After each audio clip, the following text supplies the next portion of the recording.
Bien, pues nos encontramos ahora con Rafael Morillo. Buenas tardes, Rafael. Buenas tardes.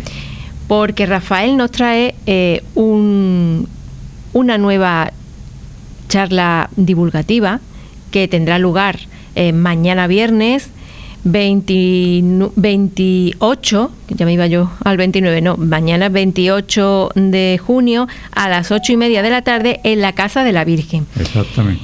Y la charla se va sobre el Éxodo con María. En Éxodo con María. Vale. En Éxodo con María, vale, es que en el cartel aparece el Éxodo pues con lo María. Han escrito mal. Bien. Pero bueno, es lo mismo. Bien. Bueno, pues Rafael, cuéntanos el principio de los principios. ¿Cómo que, dices un día, voy a dedicarme a estudiar este acontecimiento? Pues, bueno, ya estuve aquí en otra ocasión. Sí. Y di otra charla. Sí. Y entonces cuando terminé con aquella, pues después de haber estado 3 meses y medio acostado con depresión, yo me di cuenta que lo que tenía que tener ocupado era la cabeza. Así es. Y entonces, ¿de qué hablo? Bueno, pues ahora estamos litúrgicamente en el tiempo ordinario, pero cuando termine el tiempo ordinario aparecerá el Adviento y la Navidad. Adviento, que significa esperanza. ¿Y por dónde empiezo? Pues yo, después de 40 años de dedicarme al magisterio, siempre que explicaba un tema, iba a explicar un tema, me apoyaba un poquito en el tema anterior. No me metía de seco, de golpe y porrazo en el tema que iba a explicar, no. Me apoyaba iba introduciendo. Un poquito. ¿Recordáis? ¿Os acordáis? Claro. ¿Estáis de acuerdo? Venga, pues vamos a empezar. Pues bien, empecé con el libro del Génesis, del Antiguo Testamento. Génesis, que significa origen, es el origen del mundo y de la humanidad, un poquito. Y ahí, en el Génesis, me aparece la figura, poquita cosa, pero me ha costado mucho trabajo dejarme cosas atrás, pero es que no. Claro, es que no hay más remedio. Es que sino una hora, no, más de una hora, no se ni puede. Mucho menos. Claro. Pues hablando del Génesis, pues aparece la figura de Abraham, nuestro padre en la fe. Abraham casado con Sara, que no tienen hijos. Y entonces, pues Sara le dijo a Abraham que conviviera con una de sus esclavas, Agar, y tuvo un hijo, que fue Ismael. Los musulmanes todavía conservan el recuerdo de este Ismael. Pero la Biblia nos cuenta, la Biblia hay que tener en cuenta, significa los libros, pero no son libros históricos ni libros científicos. La Biblia hay que saber interpretarla. Claro. No leerla literalmente. Entonces, Abraham tiene una aparición, vamos a llamarla aparición, sentado junto a la encina de Mambré, en el que le aparecen 3 hombres. Podemos ver en esos 3 hombres la Santísima Trinidad, Padre, Hijo, Espíritu Santo. Y le dice que su mujer va a tener un hijo. Sara tenía ya más de 90 años y él más de 90 años. Y Sara se echó a reír, estaba escondido un poco y se echó a reír. Entonces uno de los hombres le dijo: ¿te has reído, Sara? Dice: yo, lo que pasa con las mujeres, yo he hecho eso, ni pensarlo. Sí, vas a tener un hijo que va a ser el padre de una gran familia. Hombre, Rafael, es que cuando le dicen con 90 años que va a tener un hijo, ¿quién no se ríe? ¿Qué significa eso? Que para Dios no hay nada imposible. Ese niño nacería antes, por supuesto, claro. Pero así lo explica la Biblia. Tiene Isaac. Y entonces Abraham pensó: bueno, con lo bueno que me ha hecho a mi Dios de tener un hijo en mi ancianidad, ¿qué más le puedo yo ofrecer a Dios? Pues le voy a ofrecer a mi propio hijo. En aquellos entonces, pueblos cercanos al pueblo judío, al pueblo de Israel, pues tenían sacrificios humanos, pero Abraham fue a ofrecerle su hijo, y entonces cuando fue a levantar el cuchillo, se le apareció la voz de un ángel y le dijo: Abraham, no mates a tu hijo, que tu hijo va a ser padre de una gran familia. Apareció un cordero agarrado en una zarza, mata al cordero. Entonces por primera vez viene el sacrificio de un cordero. De ahí viene la fiesta del cordero. De ahí viene todo lo que te voy a decir ahora. A ver. La sangre del cordero liberó de la muerte a Isaac. Sí. Sigue progresando el pueblo, aparece la figura de Jacob, que con sus dos primas, Lía y Raquel, tuvo 12 hijos, y uno de los 12, o dos de los 12, fueron José y Benjamín. José era un muchacho muy despierto, al cual el padre le tenía mucho cariño. Los hermanos estaban envidiosos, y un día que fue José a ver a sus hermanos donde estaban con los rebaños, pues allí viene el soñador, vamos a matarlo. Y entonces el mayor de los hermanos, que se llamaba Rubén, los hijos fueron Rubén, Simeón, Leví, Judá, Dan, Niftalí, Gad, Aser, Isaacar, Zabulón, José y Benjamín. Me sorprende tu memoria, Rafael. Pues sí, eso me dicen. Estoy mal de las piernas, pero de memoria estoy bien. Perfectamente. José y Benjamín eran hijos de su prima Raquel, pero no lo mataron, lo sacaron de un pozo, se lo vendieron a una caravana de egipcios, y por eso va José a Egipto. José, un muchacho muy despierto, pues fue mayordomo de Putifar, que era el segundo después del faraón. Pero la mujer de Putifar, la mujer de Putifar, exactamente, pues se encaprichó en José. José era un muchacho muy guapo, muy hermoso, y lo quería llevar catre. Pero José decía que él no podía traicionar a su jefe ni a Dios. Y entonces la mujer le quiso echar mano, le quitó el manto, se quedó casi desnudo y le sacó la calumnia de que él había querido abusar de ella. Entonces el marido se llamaba Putifar, pero la mujer de Putifar era más Putifar que Putifar. Y entonces lo metieron en la cárcel. Allí estaba el panadero y el copero del faraón. Sí. Y tuvieron unos sueños que se los interpretó. Salieron de la cárcel, sobre todo el copero, el panadero muere en la cárcel, y el faraón tuvo un sueño que del río Nilo salían 7 vacas gordas y 7 flacas, y las 7 flacas se comían a las gordas. Y entonces el copero le dijo al faraón: mi faraón, en la cárcel hay un hombre que ha adivinado lo que a mí me está pasando, dile que venga. Y entonces le dijo José, dice: van a haber 7 años de abundancia y 7 años de penuria. Así que ve preparando graneros para guardar el trigo. Y entonces efectivamente pasó así, y José pasa a ser virrey del faraón.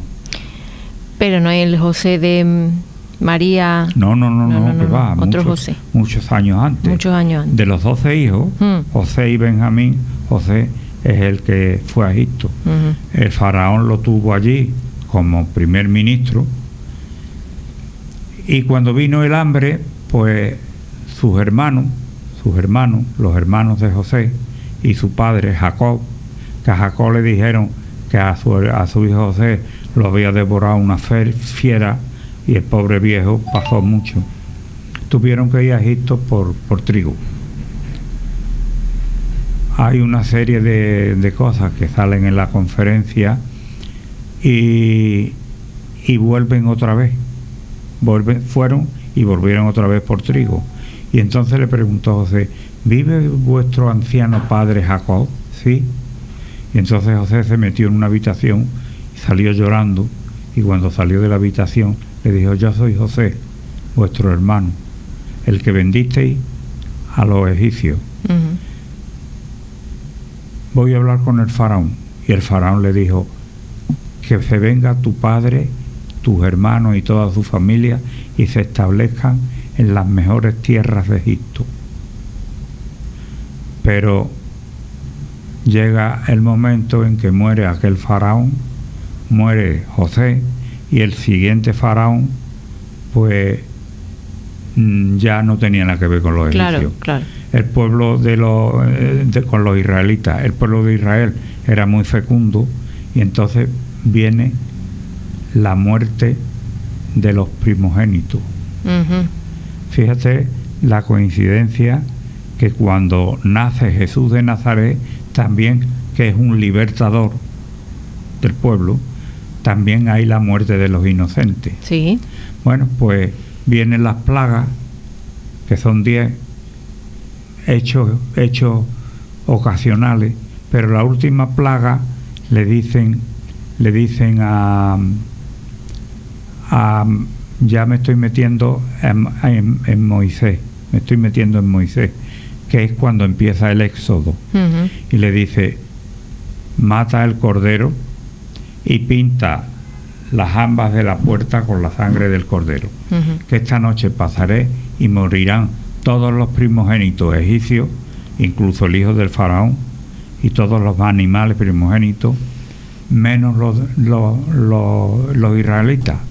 Claro, cuando pasó aquello, el faraón le dijo: irse que no os quiero ver.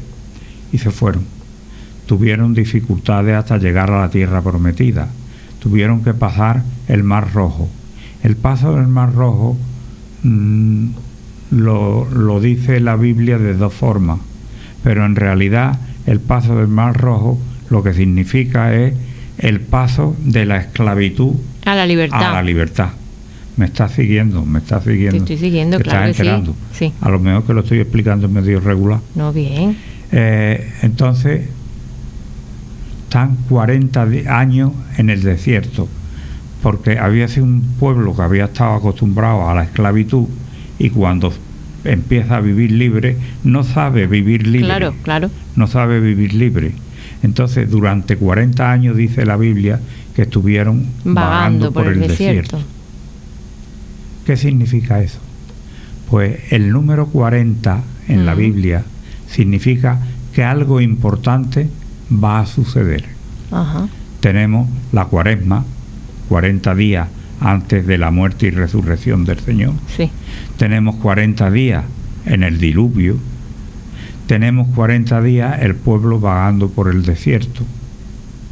Tenemos 40 días la cuarentena en las mujeres, que de ahí viene. Rafael, te lo iba a decir, digo, la cuarentena en las mujeres también. De ahí viene. De ahí viene, ¿verdad? De ahí viene. Pero es que te voy a contar otra cosa muy curiosa. Cuando Jacob se quiso casar con su prima Raquel, que es con la que él estaba enamorado, pues no había luz en la tienda donde entró con la novia con la cara tapada, y le metió, el padre de las dos, le metió gato por liebre, le metió a Lía. Claro, como estaba oscuro, iba con la cara tapada. El velo por en la cara. Y ante eso, pues, quizás de ahí venga el que las novias llevan el velo echado, que se lo quita el novio cuando en la ceremonia del matrimonio. Pues bien, llegan a la tierra prometida y Moisés no pasa a la tierra prometida. Y guió al pueblo, pero el que murió antes de llegar a la tierra prometida. Y el que condujo al pueblo a la tierra prometida fue Josué.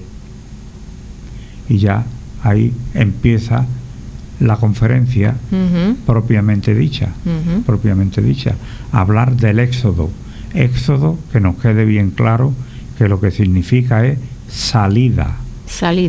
salida. Ahí hablo sobre el Éxodo, Ujú. en términos un poquito avanzados, pero que lo intentaré explicar lo más claro posible para que toda la audiencia se entere. Ujú. Pero claro, hablar en Éxodo con María tuvo que hacer Éxodo porque cuando nació el niño Jesús, pues Herodes le dijeron los magos que había nacido el rey de Israel, y entonces vino la matanza de los inocentes, y José, María y el niño se fueron a Egipto. Ujú. Luego volvieron, pero ya no volvieron, pues se establecieron en Nazaret, se establecieron. Y bueno, hablo del Éxodo, hablo de María de Nazaret. Hablar de María de Nazaret y no hablar de Jesús de Nazaret, te quedas corto. Ujú. Como hablar de Jesús de Nazaret sin hablar de María, también te quedas corto.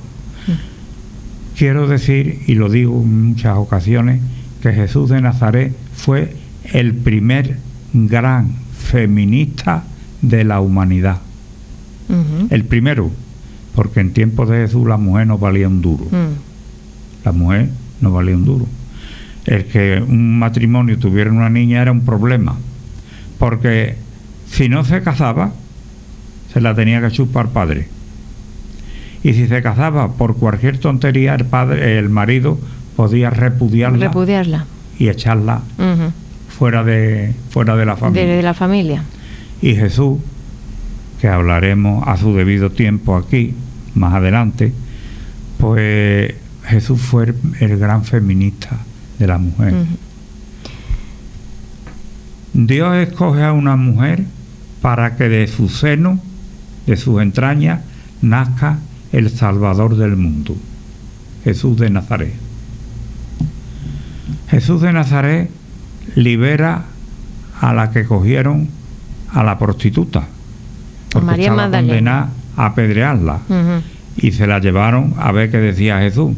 Y Jesús de Nazaret dijo, se puso a escribir en la arena, que quizás, no sin quizás, fue lo único que escribiera Jesús, porque Jesús no escribió absolutamente nada, todo quedó por la tradición. El primer libro del Nuevo Testamento se escribió 80 años después de la muerte de Jesús. Pues Jesús, viendo que no tenía escapatoria, se levantó y les dijo, el que esté libre de pecado, que tire la primera piedra. Y dice la Biblia, y todos fueron tirando las piedras, empezando por los más viejos. Ujú. Como yo digo, los viejos verdes. No hay cosa que más me choque, y hasta ahora mismo, con 79 años, nunca me ha tenido ninguna mujer, ninguna, absolutamente ninguna, que llamar la atención. Ujú. Chari está como testigo. Y el que esté libre, que tire la primera piedra. Y dice, y se fueron retirando. Y Jesús le dijo a la mujer, dice, ¿dónde están los que te acusaban? Dice, se han ido, Señor. Dice, pues si se han ido, yo te perdono. Jesús condena el adulterio, pero salva a la adúltera. Ujú. No hay nada por la que nadie pueda quitarle la vida a nadie. Claro que no. Con Rafael. Marta y María, Ujú. hermanas de Lázaro, también tuvo una gran relación. Y si hablamos con la Magdalena, la Magdalena dicen los dominicos que es el primer apóstol que tuvo Jesús. Sí. Después de la resurrección, Sí. la primera que lo vio fue la Magdalena. Ujú.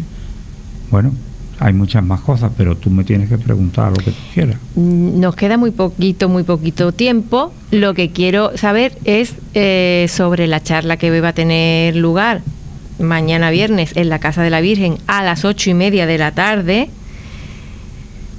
Cuéntanos, bueno, allí vas a hablar de todo esto que nos estás contando. Sí, y de mucho más. Y de muchas más cosas. ¿Y quién te va a acompañar? Pues mira, me van a acompañar porque no me gusta dar la charla yo solo. No es que no sea capaz, pero me gusta compartir.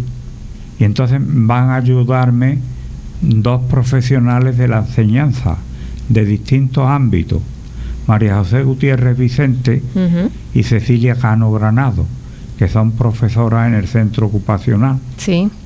Esas dos me van a acompañar. Y la charla, en 2 minutos, te digo en qué va a consistir. Estupendo. Primero, como te he hablado del Génesis y del Éxodo. Segunda parte, lo que es el Éxodo bíblicamente y científicamente no, porque te he dicho que la Biblia no es un libro científico. Y en tercer lugar, hablar de María, hablar de la Virgen. ¿Cómo no hablar de la Virgen de Setefilla? Claro. Es la tercera parte. Con esa tercera parte termino. Concluye. Yo pertenecía a la Junta de Gobierno de la coronación de la Virgen. Y no se sabe a ciencia cierta cuándo vino por vez primera la Virgen de Setefilla a Lora. Posiblemente, y hay un acta de un cabildo del 5 de abril de 1581 en que habla de hagamos los preparativos para el traslado de la Virgen al santuario, con lo cual nos da a entender que la Virgen vendría antes de 1581. La Virgen vendría antes de 1581. Hablar en Lora de la Virgen es hablar de la Virgen de Setefilla. Claro. Porque la Virgen de Setefilla en un principio se le llamó la Hermandad de los Señores. Fíjate, la Hermandad de los Señores. Estaba formada por 12 personas pudientes. Sí. De sangre azul, pudiéramos decir, aunque la sangre de todos es roja para todo el mundo. Para todo el mundo. Estaba el mayordomo y los hermanos de junta. Hubo un tiempo en que solamente existía en la hermandad 2 solamente. Y entonces el comendador de Tocina dijo que había que mover aquello, que la hermandad tenía que tirar para adelante. Tira para adelante y surgen los gremios. Los gremios eran los artesanos y los pobrecitos del campo, porque ellos querían darle culto a la Virgen de Setefilla, pero no podían porque no eran de sangre azul. Y entonces fundan los gremios. No pasa como en Cantillana, que está la pastora, está la Asunción y está la patrona. Aquí los de Lora quisieron darle culto a una única imagen, a una única Virgen. Y por último, y termino, existía un gremio que era el de las doncellas. Las doncellas lo formaban 4 señoritas, y al decir señorita me refiero que sus padres estaban muy bien situados, y señoritas me refiero que oficialmente no habían sido mancilladas. Pero un día que estábamos en la Junta, yo estaba en la Junta entonces, le digo a don Francisco Silva Limón, que paz descanse, digo, Paco, en Lora hay muy buena juventud y mucha para que a la juventud de Lora solamente lo representen 4 señoritas. Paco se quedó muy parado y dice, pues sí que lleva razón, Rafael, ¿cómo podemos hacerlo? Digo, muy sencillo. Desaparece el gremio de las doncellas y en él entran también toda la juventud de Lora. Se hizo una convocatoria, los convocamos en la Casa de la Virgen, yo les expliqué, el gremio de la juventud lo fundé yo, que luego el cura, el hermano mayor, pero que la idea partió de mí. Mira, es muy curioso lo que estás contando. Sí. Yo ahora cuando los veía en la función del gremio de la juventud, los veía a ellos, los muchachos vestidos de azul marino, las muchachas con mantilla, digo, muy bien, pero ustedes no sabéis el origen de esto, porque en aquellos entonces no interesó explicarlo. De que se supiera. Ahora fíjate, me das la oportunidad de poderlo publicar en plena Lora. Pues es un dato muy curioso. Pues sí, así es. Rafael. Y eso es una verdad, yo no juro, pero esto lo diré en la Casa de la Virgen. Y tendré detrás el cuadro de la Virgen. yo no puedo echar un embuste delante de la Virgen porque me va a dar un capón. Nos tenemos que ir, Rafael. Bye. Recordamos que mañana a las 8:30 de la tarde en la Casa de la Virgen, la charla en Éxodo con María, con Rafael Morillo y Liñán. Y acompañado de Cecilia Cano Granado y María José Gutiérrez Vicente. Ahí queda. Yo pienso que irá, porque hay más eventos, ese día hay otras cosas. Yo, con lo que esto va a publicar, más las 2 televisiones locales que tenemos, lo que yo quiero es lo que voy a explicar, que yo creo que es interesante. Me he llevado 6 meses y medio preparándolo con distintos libros, pues con las televisiones y Onda Cero va a entrar en muchas casas. Pues claro que sí. Y van a saber cosas que no sabían. Y que yo no sabía hasta que no me he puesto a preparar el tema. Mucho cuidado. Hombre, que siempre es muy bueno seguir aprendiendo. Sí. Bueno, Rafael, que me alegro mucho que nos visites y que cuando tú quieras aquí estamos. Muchas gracias. Yo sé que soy siempre muy bien recibido. Por supuesto que sí. Por supuesto que sí. Gracias.